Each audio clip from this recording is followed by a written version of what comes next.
Let's bring in now Eric Mandel. He's the medical director of Mandel Vision to discuss a little bit. Good to see you. Thanks for coming on. I know this may not be right in your realm of vaccines, but do you know, just in general, of who would get these vaccines first? Because we hear these are being produced worldwide, but how does the distribution work? Do we know? First, we don't know. There is 133 different vaccines that are being worked on now. 10 in clinical trials. We are unprecedented because we're making vaccines in large doses before we know if they're effective and safe. So, the question really becomes then, people who are going to be paying for them, countries, are going to say, well, I want the majority of them. And then there's the moral and ethical part of saying, let's give these to essential first-line workers and give them to the immunocompromised people with systemic diseases. My inclination is that we're going to do a value-based vaccine implementation. We're going to give it to the most vulnerable, the elderly, the obese, people who are sick, and the doctors and nurses and people at the front lines. And again, the vaccine that comes out first may not be the best. Good point. Infectious disease expert Dr. Anthony Fauci, he's saying that we may not need lockdowns again, that they're not necessary. What are your thoughts on that? Well, it depends again, because that we're dealing with how do you judge control. This is until we have a vaccine or a medication, so we're not going to have either one of those really for 6 to 12 months if we're lucky. So is our expectation just to watch hospitalizations, which are an indication of it spreading, look at the transmission rate?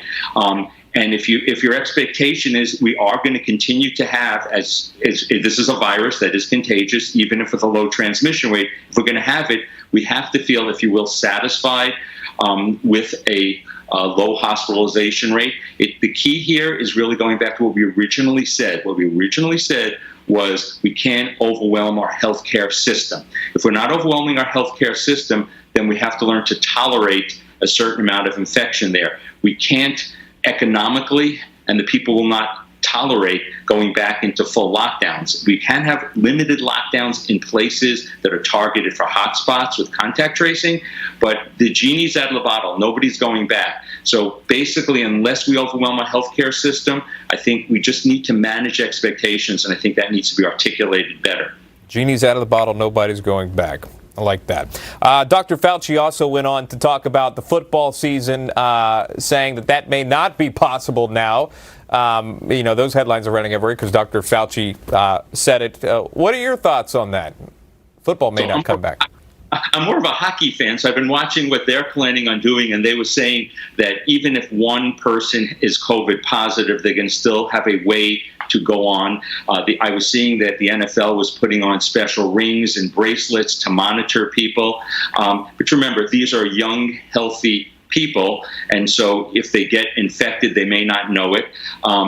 We're trying to get back to normal. I think basically if the players, and whether it's the NHL or the Major League Baseball or football, if they are willing to sign off on the risks that are involved, which are probably relatively low for them becoming sick enough that it would threaten their life, then I think we can proceed in, taking all of the precautions.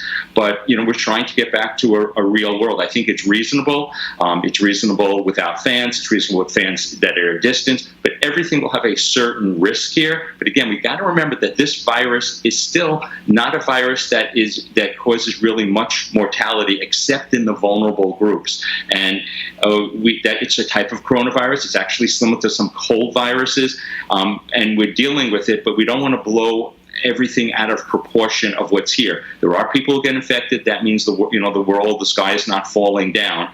But people need to know what the risks are. Just protect the vulnerable is the key. Thank you for saying that. Very important that more and more people hear that message. Very well put. Dr. Eric Mandel, medical director of Mandel Vision, joining us live here. Thank you, sir. Have a great weekend. You too. Coming up, we are just 20